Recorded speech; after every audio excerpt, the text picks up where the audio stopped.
মানুষ এই জন্য বলে গাফলাতি করতে নাই। আমি আমি সাবধান রাঘুপুর হয়ে করম দিকে আসলাম। তো ওখানে সামনে একটা পেট্রোল পাম্প পেয়েছিলাম, তেল ভরতে চাইছিলাম গাড়িতে, কিন্তু ভরলাম না। আর কি ভাগ্যর লীলা, করম দিঘি পাম্পে এসে তেলটা শেষ হয়ে গেল।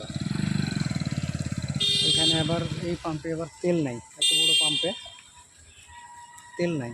আর এই যে আমার গাড়ি বন্ধ হয়ে পড়ে আছে। এখন এখান থেকে যদি আমি যাই, মোটামুটি 1 কিলোমিটার আমাকে যেতে হবে হেঁটে। জিও রিলায়েন্স পাম্প আছে আগে দিকে, ওখানে গিয়ে আবার আমাকে তেল ভরতে হবে। সে হলো ভাগ্যের লীলা। ওখানে ভরলাম না, ওখানে তেল ছিল অ্যাভেলেবেল, ওখানে ভরলাম না। আর এখানে এসে আর তেল নাই, এখন পাওয়া যাচ্ছে না। আমি কী করি উপায়?